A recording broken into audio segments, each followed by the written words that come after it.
প্রিয় পরমের রাতুল চরণে জানাই আমার অন্তরের প্রণাম।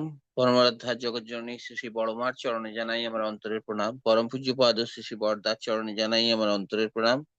পরম পূজ্য পাদ শ্রী শ্রী আচার্যদেবের চরণে জানাই আমার অন্তরের প্রণাম। ঠাকুর বললেন, অনুতাপ করো, কিন্তু স্মরণ রেখো পুনরায় যেন অনুতপ্ত হতে না হয়। ঠাকুর বলেছেন। পলাশদা বললেন, অনুতাপ করবোই না আমরা, অনুতাপ আমরা করবোই না, অর্থাৎ এমন কিছু কাজ করব না যাতে আমাদের অনুতপ্ত হতে হয়। খুব ভালো কথা। কিন্তু ঠাকুর যখন বলেছেন অনুতাপ করো, অনুতাপও আমরা করব। অনুতাপ করার প্রয়োজনও আছে। কোথায় প্রয়োজন আছে আমি আমার নিজের বোধ বুদ্ধি দিয়ে একটু বিশ্লেষণ করার চেষ্টা করছি মাত্র। ঠাকুর কিন্তু কোনোটাকেই বাদ দেননি। এ অনুতাপকেও ঠাকুর বাদ দেননি। ঠাকুর কিন্তু ভুলকেও বাদ দেননি। ঠাকুর বলেছেন ভুল থেকে আমাদের অনেক শিক্ষা হয়, ভুল হচ্ছে হোক, ভুল না হলে ঠিক হবে কি করে। সুতরাং ভুলটাও দরকার আছে, একটা মানুষের জীবনে ভুলটাও দরকার আছে, তবেই তো ঠিক আমরা শিখবো। আর ভুল যদি নাই হয় তাহলে আমরা কি করে বুঝবো যে আমি যেটা করছি সেটা সঠিক। প্রত্যেকটা মানুষের জীবনে আলো অন্ধকার দুটোই প্রয়োজন আছে। অন্ধকার যদি না থাকতো আলোর এত গুরুত্ব পেত না। ঠাকুর কিন্তু, আপনারা অনেকেই জানেন, প্রখ্যাত কবি হেমকবি মদ্যপ ছিলেন একটা সময়। প্রতিদিন তার মদ্যপান ছাড়া ঘুম হতো না। তিনি তো আসতেই চাননি প্রথমে, যে না এখানে এলে আমার ওই সব বন্ধ হয়ে যাবে, আমি এখানে থাকবো না। ঠাকুর তাকে জোর করে রাখলেন, বলেন তুমি যেটা খাও সেটার আমি ব্যবস্থা করে দেবো। হয়তো আপনারা অনেকেই জানেন সেই হেমকবির কথা। তো ঠাকুরই ব্যবস্থা করে দিলেন। ঠাকুরই কিন্তু একজন ভক্তকে ফিট করলেন, বলে রাখলেন যে প্রতিদিন রাত্রিবেলা 9টার সময় তাকে কিন্তু ওই যোগানটি দিতে হবে। তারপরে দেখা গেল তিনি একজন মহান ভক্ত হয়ে উঠলেন।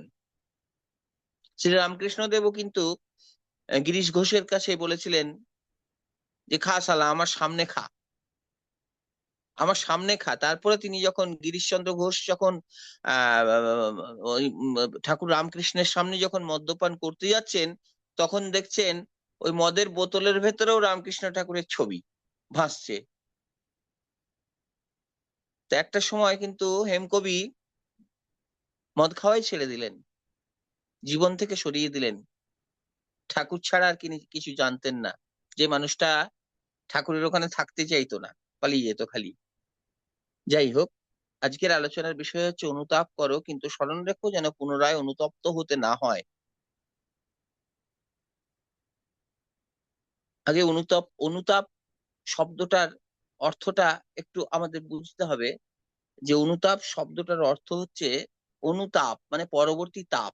বলদা যেটা বললেন একদম সঠিকভাবেই বললেন, যে কাজ করার পরই, আমাদের ভুল কাজটা করার পরই অনুতাপ অনুতাপ আসে, যে এটা তো আমি ঠিক করলাম না, এই কাজটা তো আমি ঠিক করলাম না। তখন কি হয়, আমাদের মনে, আমরা ভেতরে ভেতরে বিবেক দংশন হয়, আমরা দগ্ধ হই। হয়তো বাইরে অনেকে বুঝতে পারে না, কিন্তু ভেতরে ভেতরে আমরা ঠিক কি করতে পারি যে এটা ঠিক করলাম না আমি, এটা আমি কেন করলাম, এটা কি আমার করা উচিত ছিল।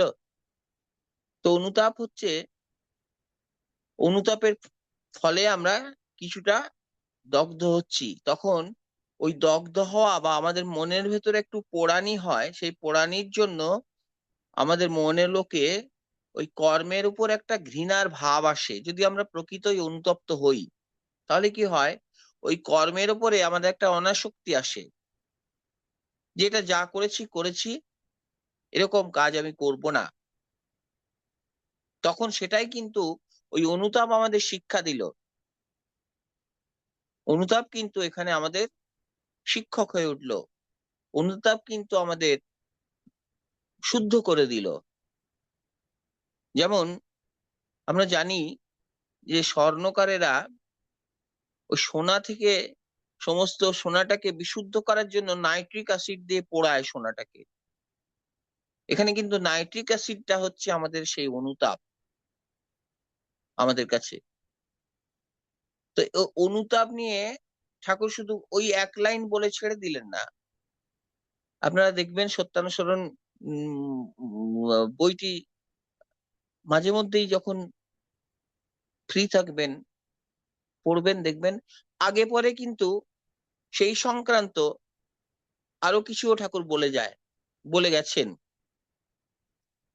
আবার কি বলছেন, যে যখনই আমি আমার কুকর্মের জন্য অনুতপ্ত হব, তখনই পরমপিতা আমাকে ক্ষমা করবে।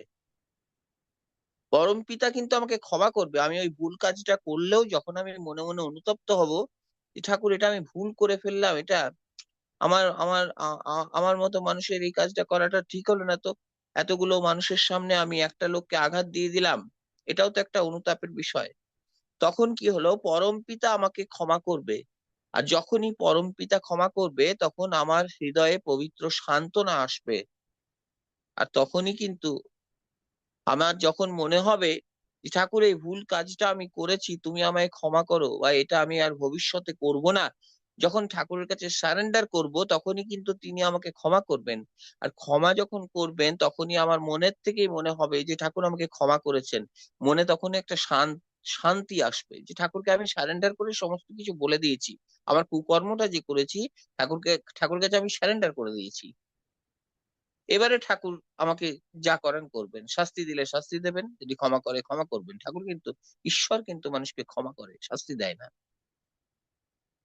তারপরে বলছেন যে এই যে অনুতাপটা করলাম আমি, এই অনুতাপটা করার পরে যদি আমি আবার সেই রকম দুষ্কর্মে আমি যদি আবার রত হই, তাহলে কিন্তু অত্যন্ত দুর্গতিতে পতিত হব। এটাও কিন্তু বলে দিলেন, সাবধান, তুমি আমার কাছে কুকর্ম করে ক্ষমা চাইলে, কিন্তু তুমি আবার সেই কুকর্মই করছো, তাহলে কিন্তু তোমার দুর্গতির শেষ নেই। আর তাই মুখে মুখে অনুতাপ অনুতাপ নয়, আরো অনুতাপ আসার অন্তরায়।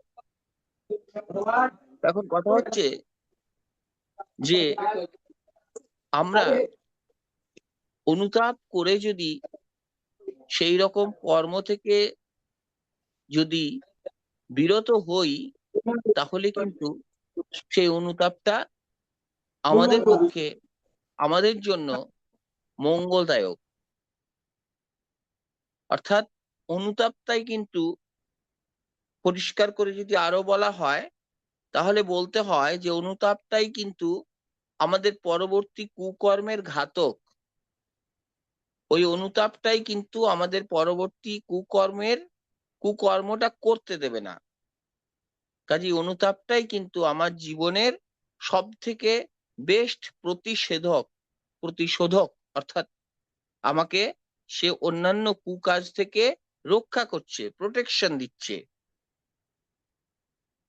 তো এইটাই হচ্ছে ব্যাপার। যখন আমি অনুতাপ আর নলে যখন দগ্ধ হয়ে যাব, তখন আমাদের অন্তরের সেই বিষটা, ওটা কিন্তু মুছে যাবে। আর আমার কাজ হচ্ছে, আমি সেই যে কাজটি করে আমি অনুতপ্ত হয়েছি, সেই কাজটি আমি যেন ভবিষ্যতে আর না করি, সেই সিদ্ধান্তটা কিন্তু আমাকে নিতে হবে। কাজেই আমরা এখানে শিখতে এসেছি, আমরা এখানে জানতে এসেছি। এই সৎসঙ্গ অনুষ্ঠান এক একটা ক্লাস। আমরা পরস্পরের প্রতি শ্রদ্ধার ভাব রেখে, বিনয়ের ভাব রেখে, আমরা সেইভাবে কিছু শেখার জন্যই আমরা এখানে উপস্থিত হই। প্রিয় পরমের আতুল চরণে আমি সবার জন্য মঙ্গল প্রার্থনা করি। ঠাকুর সবাইকে ভালো রাখুন। জয় গুরু। জয় গুরু। আমাদের উমাশঙ্কর দাদা, আমি অত্যন্ত নিরাপত্তার সাথে দাদা কথাগুলো শুনছিলাম। জয় গুরু। আপনি আমাদের কিভাবে সময় দিবেন, আপনার গুরুত্বপূর্ণ সময় থেকে আমরা আপনার মাধ্যমে ঠাকুরের কথা শুনে গ্রহণ করার চেষ্টা করব। জয় গুরু।